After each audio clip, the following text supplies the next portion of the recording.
defensively, felt like you guys sent a lot more pressure against Houston. Was that something that came out of the bye week, and what about that is maybe carryable over? Yeah, sometimes that's just the particular week or within the game. You know, you realize that some things are working pretty well. So, I think we always try to be a little bit aggressive, and just felt like certain situations we could do it, and they'd struggle a little bit with it, which they did. So, everybody has their staple pressures that they use, and so we always try to. Okay, now we've done this, and what's the next step of this particular thing? So we try to add a little bit without adding too much, and so I guess that just kind of goes week to week. I'm sure it feels like a while ago at this point, but Kobe gets 3 picks after a week where he was injured and managed to be able to play and do that well. Just what do you think of that and his performance in the game? Well, yeah, it was nice, like he's able to step up and really, made some good plays on the ball, and really for his part playing the coverage really well. So, thankful that he's out there and that he could go, and because that was kind of questionable a little bit. So, then he goes out there and makes 3 interceptions. So that's just the way it works, right? So, but obviously when he's out there, we're a lot better. So we need to get him out there as much as we can. With JB, what has made him such a good blitzer for you guys? Well, I think he's number one. He's powerful. He's dynamic. He's just got a knack of he doesn't tiptoe. He goes, and then he can react to things that happen. So I think that's probably as much as anything. It's just he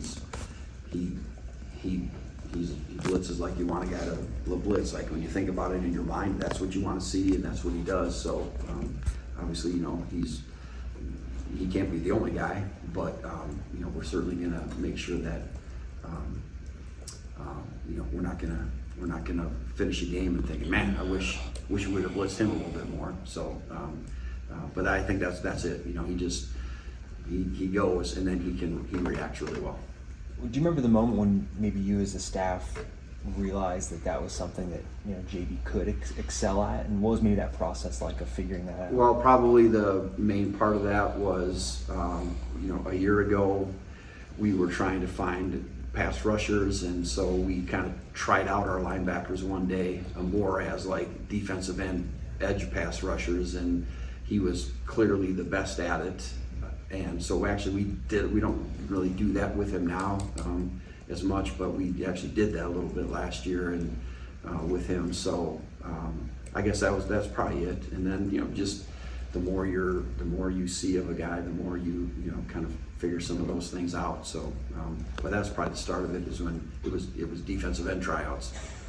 Brian, when you watch Kansas State, they seem to start throwing the ball more here lately. How much more does that put on your plate, knowing they can do?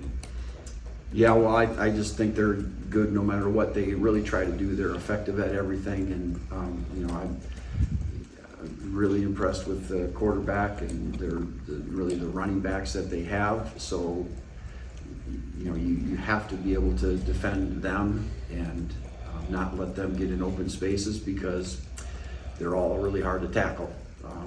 But yeah, that is just an added element when you can throw the ball too, and the quarterback's really accurate. He's accurate in the pocket. He's accurate on the move. Receivers, you don't hear quite as much about all those guys, but shoot, I watch film and they're open and they catch the ball and they run after catch. So yeah, it's kind of a dual threat thing that you just can't. They run the ball for a lot of yards, but yeah, their effectiveness in the pass game is also that number's going up as well. So it's a big challenge for sure. And how do you prepare for their QB run game? Although you didn't do it a lot these last 2 weeks. Yeah, well, he still ends up running the ball a bunch, because he scrambles around and does stuff. So whether it's by design or not, you still got to stop him. We'd be foolish not to defend some of the quarterback run plays that they've shown, because I think he's a couple weeks ago, he might have been a little bit banged up or whatever. Obviously, he's probably healed over time, and you know, maybe that's back into their thought process. So we're preparing for that as well, and whether he does it or not, I guess we'll see. But we should be ready for it if he does. How important was it to get Cornell back against Houston? What type of role do you feel like he'll be able to play on Saturday? Yeah, I think it was good to get him for the snaps he did. I think he had, you know, 20, 25 snaps, something like that. So I believe it's just good for our defense. It's good confidence for our defense to have him back out there. Just from that standpoint, you know, he played reasonably well. You know, obviously there's always a couple things here or there that you know, like anybody can do better. He's a little bit rusty at a couple things, but you know, he's got a lot more reps now this week in practice, and kind of getting back to the old Cornell. So I as much as anything, it's just maybe for me, but for I believe our defense, just knowing the guys out there, and he's back more or less. That I think that's very helpful. Physically, has he responded pretty well all week? Yeah, he like I said, he hasn't.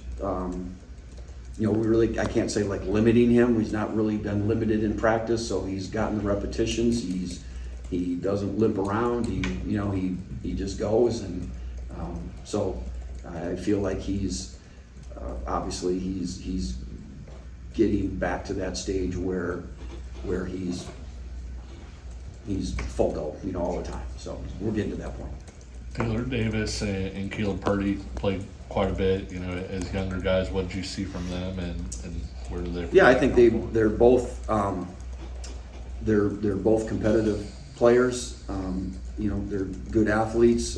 You know, Taylor Davis is probably one of the best athletes we have just at the secondary back there. Just when you look at everything, he just didn't really have the experience doing it. So I think he's got a million reps over the last 2-3 weeks. So I think it only helps him.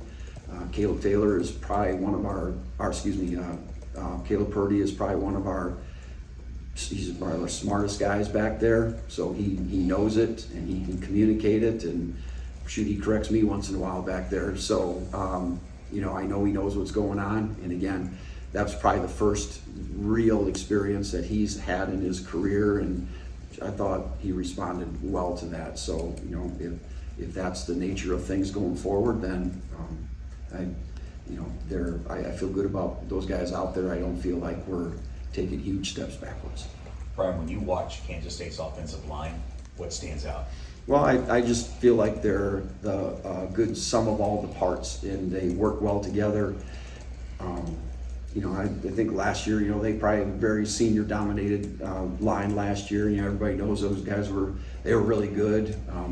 You know, these guys don't have quite all that, you know, all that past experience, but you can tell they're well coached and they function well together, and you know, they know what's going on, and so they're, you know, I don't know that that's a weakness for them by any stretch, and you know, they're just a really good offense, and I think they call plays good, and